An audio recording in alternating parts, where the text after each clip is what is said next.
We only care about one thing, and the one thing is the cha-ching. So account-based revenue is what I'm branding around.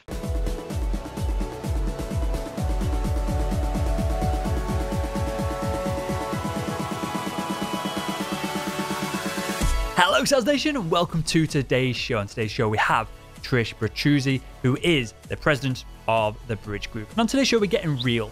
We're getting real about account-based selling. It's something that it's doing the rounds of, we talked about it on the show recently a bunch of times, but it's doing the rounds of CEO, kind of like sales director, VP of sales kind of level. It is all the rage there. Everyone's talking about it. All the software that's coming out is to help enable it. But I'm getting real with Trish of what it means for us individual salespeople. Whether it's something that we can on our own implement, or whether it's something that has to come from the top down, and essentially whether it actually means anything to us, or whether it is the C-suite conversation kind of trickled down over time. You can find out more about Trish over at thebridgegroupinc.com. Every talk about is available in the show notes over at salesmanpodcast.com. I nearly forgot our domain then. That would have been awkward. And with all that said, let's jump into today's episode.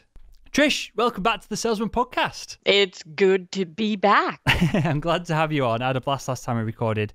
And on today's show, we're going to talk, I was going to call it account-based selling, and I'm sure you're going to correct me and give me a reason for this in a minute. Let's just start with that before we jump into the questions that I've lined up here, because I want to get super practical with all this. I want to give people like a framework so they can choose whether they should implement it, and how they can implement it. We'll come on to that in a second. But why do you go down the route, or why do you call it account-based revenue as opposed to kind of the other 500 ways of describing this account-based approach, which are being bandied around at the moment? Yeah, so I got very specific about trying to brand around account-based revenue because, and it's super simple, if it's not about the revenue, who cares? Like, who cares? Who cares about account-based marketing? Who cares about account-based sales development? Who cares about account-based everything? We only care about one thing, and the one thing is the cha-ching. So account-based revenue is what I'm branding around. And is this for sales, or does that same message apply for marketing as well? Because clearly this topic kind of spreads across both disciplines. It totally spreads across both disciplines.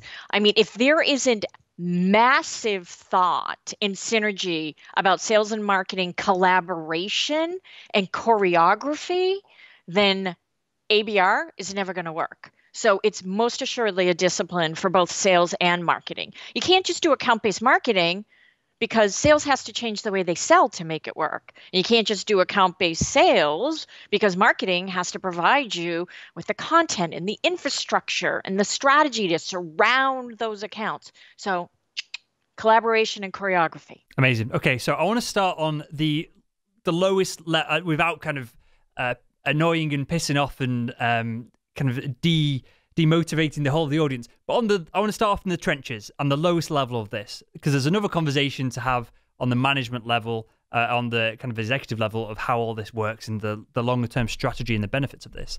But I want to start on clearly our audience, B2B sales professionals. Why should a B2B sales professional listening, there's 20,000 plus of them who are driving to the next sales meeting or driving to the office at the moment, listening to this show, why should they care about this shift, which is seemingly happening across most industries? Not everyone should care about it. So let me put that disclaimer out there. Like if you're selling into the SMB or the mid-market, or even if you're selling into the enterprise and your price point isn't that 50,000 or above, you don't have to listen to me. Well, you have to listen to me about other stuff, but not about ABR, right? I think it's for people who want to get into bigger accounts with bigger deals. And it's important for sales reps because they've always done it the hard way, right? They've always I have my target list. I'm going to focus on them. I'm going to bang on doors. I'm going to have my SDR call and set me introductory meetings. Super manual, super tough, right? Hard row to hoe. And then even marketing, right? Always doing traditional demand generation against those accounts. Inbound is on the decline because we're killing our buyers. We're boring the crap out of them, actually. So inbound responses are on the decline. So this is I want to say it's new because components of it aren't new, but it's a super reinvigorated way to go at a specific set of accounts, once again, with collaboration and choreography between sales and marketing, and get them to engage with you. Because that's the hardest part of the sales process nowadays, is getting to engagement. So I feel like we're aligning up a bunch of tick boxes here of over 50K, or whatever that arbitrary number is, for people who want to stretch themselves and go after those bigger deals. I know in medical device sales, I had the opportunity to do $2,000 or $3,000 or pound deals, and then I had the opportunity to do 100, 200,000 pound deals as well, and I always went after them. I was happy to take the risk of kind of aiming for 2 or 3 big deals, obviously you lose one of them, you don't hit target, versus doing hundreds of smaller deals. And that was kind of left up to us strategically. Whether that's right or wrong is another conversation. But I feel like we're got some tick boxes here to narrow down who this is best for. Are there any other, before we jump into the practicality of all this, how we implement it, are there any other kind of tick boxes that the audience need to tick? So, and again, to kind of like split the audience between this is interesting and these people that are missing out if they're not implementing this day to day.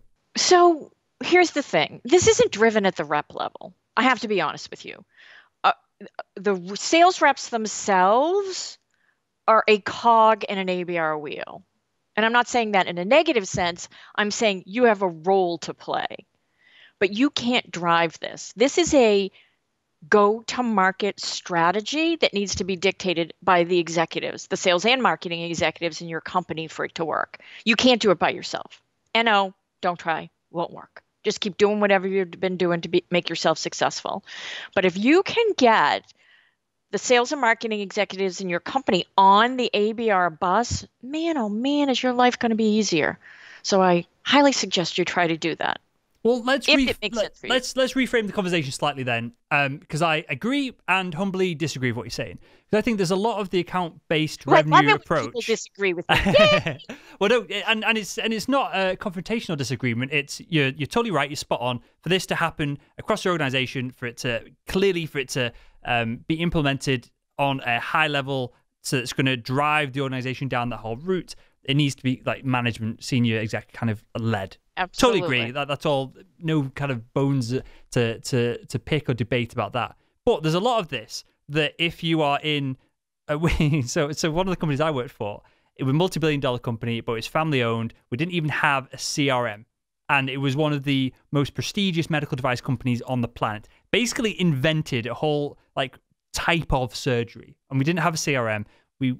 This conversation would happen on a kind of salesperson, sales manager, sales leadership level, and then wouldn't be implemented for 5 years. So I want to have the conversation from that perspective, because I think there's a lot to go at in the account-based revenue model that I think individual salespeople can implement, of, rather than just hustling to spam every single person that you possibly can with the same pitch and this automation and all this nonsense that's happening at the moment, and take that 1-2% reply rate. I think even just looking at this from how do we get more attention and how do we transfer that into engagement and then a conversation, I think taking an account-based approach as an individual, I think, has kind of value. So do you agree with that before we go any further? So here's where I would hope to reframe your thinking, for lack of a better term. What you're talking about is account-centric activities.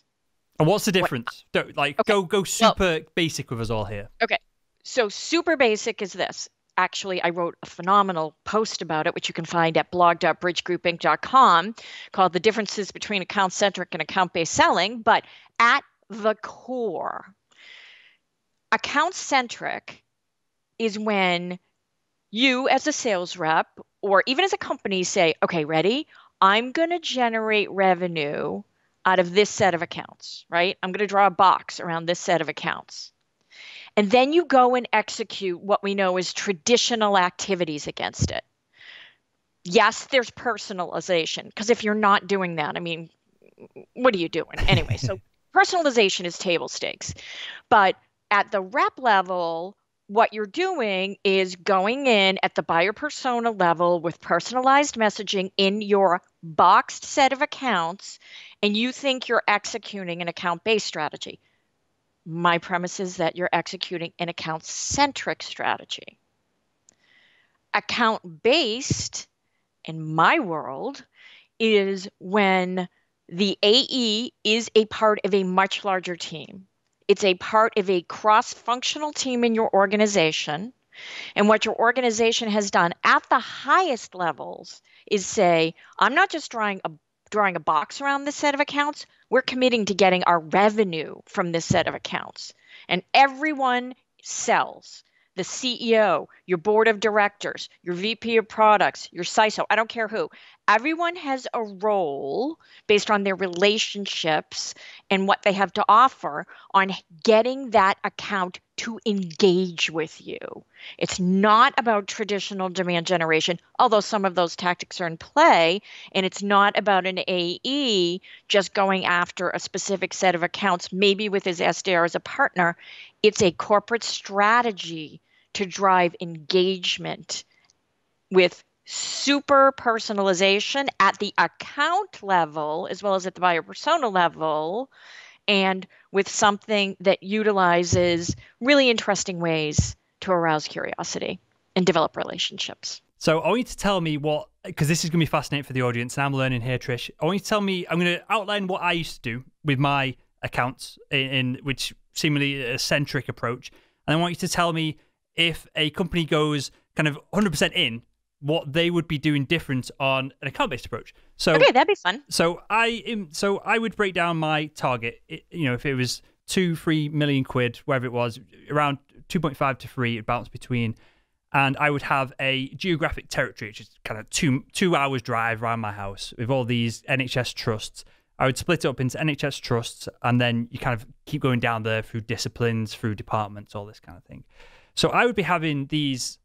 So I would treat each one as an account, and every year there's kind of residual income that would come in because people don't like changing surgical products because they get used to them. So you kind of like, you take that off your target the best you can without too much risk. Clearly there's ways and means to go about calculating all that. And then I would have, say, £1 million that I'd need to bring in from brand new business, from converting customers, from new initiatives, this kind of thing. So I would then split this up into the accounts that I knew had that potential for the revenue. So I would then, taking all the kind of account management stuff to one side, I would double down then and focus on these. It'd be like, say, 3 specific accounts.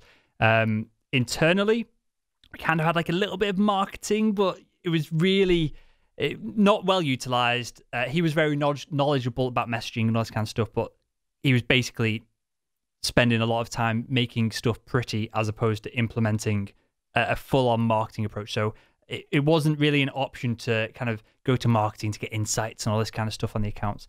So I would do all that myself. I'd go into the accounts. I would try and provide value by looking at accounts nearby that I had personal insights to, that no one else had insights to because of these good relationships I had with the surgeons, with the procurement teams. I would implement and pull together all these insights, whether it be in very basic kind of like documentation, or at some points I did like video interviews with the surgeons just to get their insights and thoughts on things. And I would share these kind of like within my other accounts to get the attention, basically. So that would be the starting point. But to sell with the NHS, you've got to get the surgeons on board. You've got to get procurement on board. The big deals, the CFOs, you have to have meetings with them. So then I would be doing these kind of like processes in parallel of more account management with the surgeons and spending time building rapport with them as the end user. I'd be going to procurement, adding value to them by discussing cost-cutting measures and other things that we've implemented, I'd personally implemented or helped to implement would be a better way of describing it, in other trusts nearby. So I'd be sharing all those insights. And then again, at the kind of like CFO level, clearly they don't care about price, they want patient safety, all this kind of stuff, and they don't want to get sued. So I'd be having those higher level conversations that you'd be bringing management in on board on as well. So what I want to get at, so I'm doing all this stuff like in parallel and not structured very well, not documented very well. If someone came in after me on my territory, they would have been starting from scratch because there was no process for a lot of this. So what I want to get at, Trish, is if you've got the whole company on board, how does the landscape change and how does it get easier? Those terms are, that term is probably not the best way to describe it, but how does it get more seamless for the salesperson to do those things, and what extra things get added on top of that? Okay. First of all, you have my sympathies. Your job was a bitch, right? Like, could it have been any harder? Why don't they just shackle you or something to make it any harder? It sounds like you had to do every single thing on your own. So congratulations for being so successful. That suited me personally. I had a small team like kind of around me. maybe I will not give them justification when I kind of describe that then. But that, having to hand off stuff to other people, I find it hard now with the podcast for it to be edited. Never mind a big kind of deal I've worked on for 12 months. So, yeah. Yeah. Well, I mean, it's hard to scale right? Yep. Someone who loves that kind of stuff. So I do want to say congratulations. You did a phenomenal job and were very successful, obviously. So here's where it's different. Let's start at the beginning. You picked your own accounts, right? You picked your own accounts. You went after the big Magilla Gorilla deals.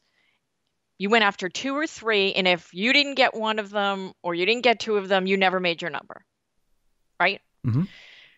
In an account-based strategy, the company selects the accounts to go after. And they do it based on more scientific reasons. So they might do it on what's going on in a particular industry, or they might do it based on where they've had past success, but not anomaly success, but repeatable success. Or now there's a gazillion technologies out there that do predictive analysis of this. Like, where are your next great customers going to come from? But it's the company that selects those accounts. Then you build the team, right? So you have the AE, you have the SDR, might have the CEO, the board of directors, the VP of marketing. I don't care. Whoever can get to a relationship with this account or be integral in the sales process is assigned roles and responsibilities, clearly defined roles and responsibilities. Marketing, in conjunction with sales, because everything about this is sales and marketing together, builds engagement plays. So a play is a series of sales and marketing activities that are integrated to share knowledge with a potential account, establish empathy and credibility, and to rise above the noise of everyone else. So while all your competitors are using phone, email, and social, you're using phone, email, social, but you're also using content in a new way. You're doing targeted ads. You're doing custom video. You're doing local executive breakfasts. You might be doing direct mail. Maybe your CEO is calling their CEO. It's a series of well-executed activities using a variety of medium of which the salesperson is an integral part. So salesperson's talking to the CEO, they're in engagement, and maybe he says, our next call will be with our CEO because Bill can take you through exactly how we've helped other companies achieve their, whatever the case may be. But it's a series. It's a play. It's just like a football play. Everybody has roles and responsibilities. It's a moving thing. It's super well orchestrated, and it has hopefully verifiable outcomes. So that's what an A/B strategy is.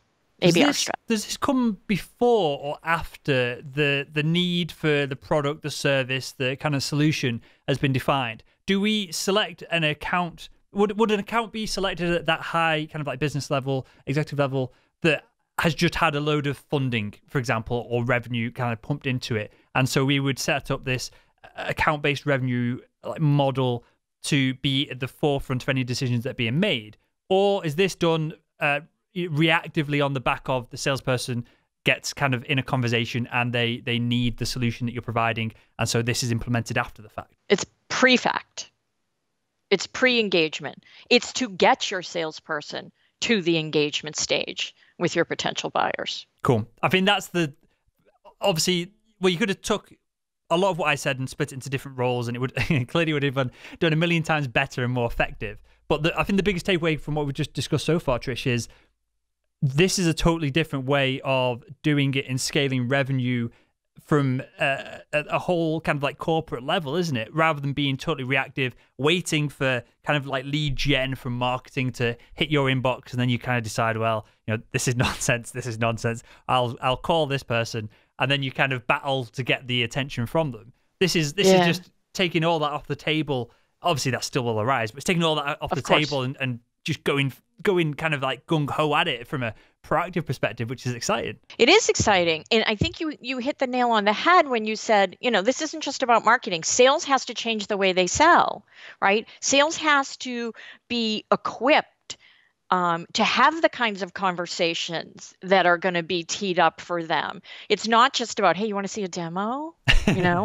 Hey. And put this into reality then and context. What would the sales conversation be if you're kind of like the beginning, middle of account-based revenue like approach when the whole company's behind you? What conversations should the conversations look like at this point? Well, so there's not one strategy, right? So every company's ABR strategy is going to be slightly different depending on who they're targeting, what level in the organization, but it's going to be in concert with, let's say you had developed a research brief as part of your play, and the research brief got delivered to the CEO.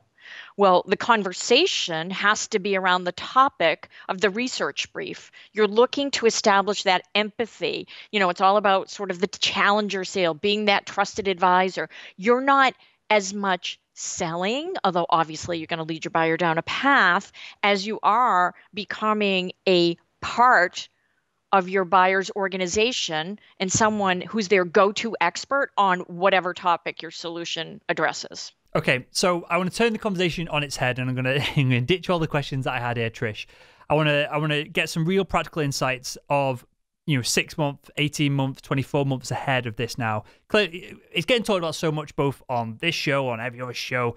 Clearly, the work you're doing with the Bridge Group and everything else that kind of revolves around all this. So it's a shift that's happening, and it seems like from a high-level perspective, from a revenue perspective, it makes a lot of sense with the kind of like state of the internet, the commoditization of product services and all that kind of stuff. So with that said, if we assume that all the audience now, they're all selling these high-value products, high-end products, we assume that in like kind of like 6 month, 18 month, 2 year kind of time frame, this is all going to be wrapped around them. The company that they're working for is going to be taking this approach. What should the salespeople listening now be investing in skill-wise to make sure that they are, one, compatible with this approach when it hits them, and two, going to have the most success from this? So that's a great question. So just like an ABR strategy isn't right for every company, and by the way, a company can have multiple strategies in play. If they're selling to the enterprise, but they're also selling to SMB and mid-market, you don't throw the baby out with the bathwater. You still need your traditional go-to-market strategies in those segments. But if a sales rep is interested in being an enterprise seller, I think what they can start to think about is, how do I learn more about my buyer's industry, about what their challenges are, about what books they're reading, what events they're attending, where are they hanging out online, and what are they talking about? It becomes less about the sales process as it does about the conversations you're going to have with your buyers. So I think you have to be the right kind of person to do that kind of selling. And what is that type of person? I want to get super practical with it. Not immediate gratification. Mm-hmm. If you need immediate gratification, this isn't for you.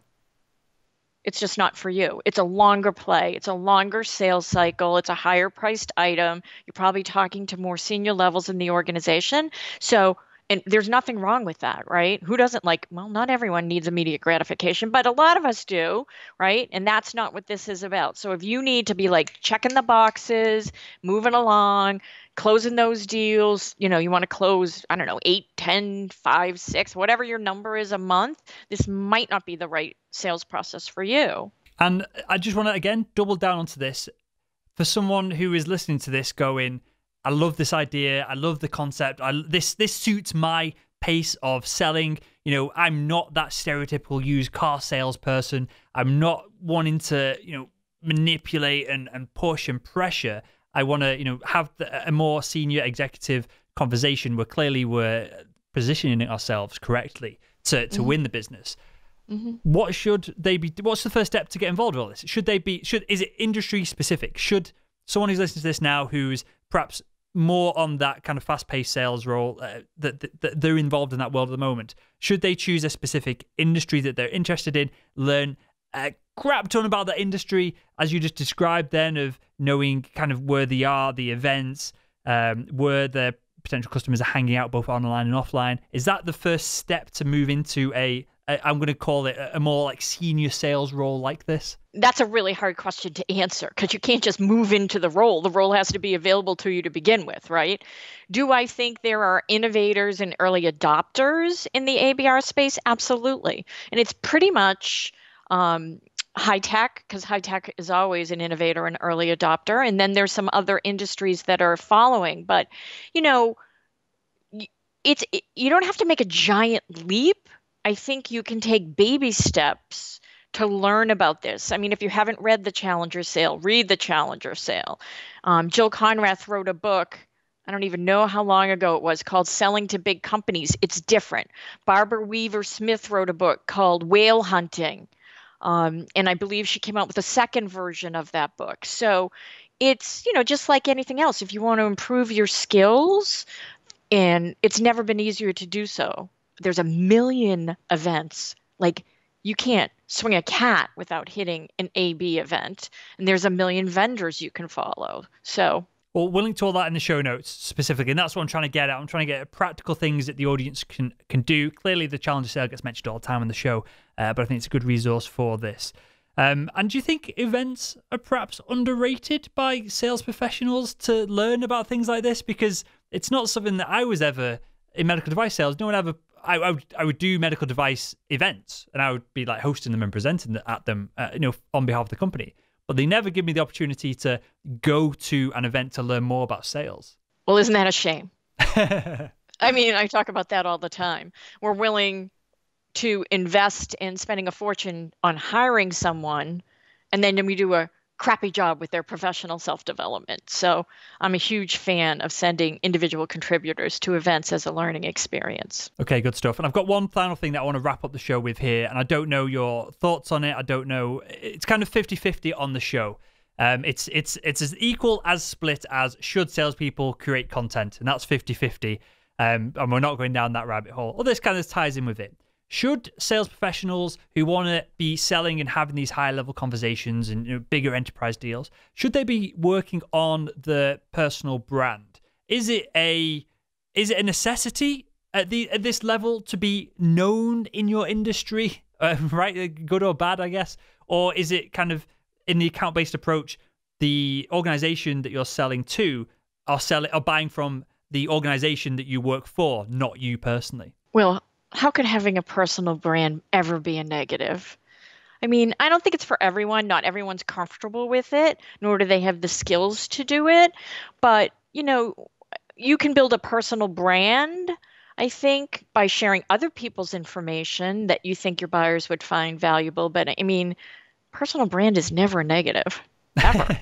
I kind of, maybe that was a leading or loaded question there. Let me rephrase it of, should we right now be investing time proactively investing time into our personal brand to see the payoff in kind of like 2 years' time? Obviously it takes time to build that momentum to be known in your very like micro niche of an industry. Is it worth spending, whether it's an hour a week or an hour a day, whatever the number's arbitrary? Should we be proactively doing that? I'm going to answer it the same exact way. When would it ever be a negative not to make an investment in your personal brand? A personal brand is something you take with you when you go to your next company. So why wouldn't you want it, right? It's definitely it's an investment that will pay off for your entire career. Well, let me ask you this then. From when you're working with other companies, do you explain it to them as simply as that of you should be encouraging your sales team to build that personal brand within the kind of, again, I'm not talking about being a celebrity and having millions of likes on Facebook. I'm talking about very specific. Like for me personally, it would be all the urologists in Yorkshire know who I am and kind of like me. Is that something? Good for you. No, that's not. I'm not saying that they did. I'm saying that would be kind of how I'd frame it. Better you than me. Yeah. But that's definitely not the case. But I'm saying that would be like the goal of personal branding at medical device sales is someone who works and lives in Yorkshire. When you're dealing with and when you're doing the work with these organizations, is that something that you talk about and push, or is it kind of a weird topic and conversation to have? Well, so you can't push it, right? So there are natural born people who understand the value of personal brands and they enjoy the building of that brand. Some salespeople just don't. It's not their thing. They don't want to spend their time there, and you can't force them to. So I never push it at the management level. I don't push, you can't. It's up to the individual salesperson to do what's within their comfort zone and to spend their time where they think it's going to have the most value for them. Good stuff. Well, with that, for everyone who wants to learn more about account-based revenue and probably wants to, maybe from our conversation, refer their senior management to you, where can we find out more about everything that you're doing, Trish? Just shoot me an email, trish@bridgegroupinc.com. Amazing stuff. Well, we'll link to that in the show notes to this episode over at salesmanpodcast.com. And with that, I want to thank you for kind of going back and forth with all this. I appreciate that. Appreciate your insights. And I want to thank you for joining us on the Salesman Podcast. Always a pleasure.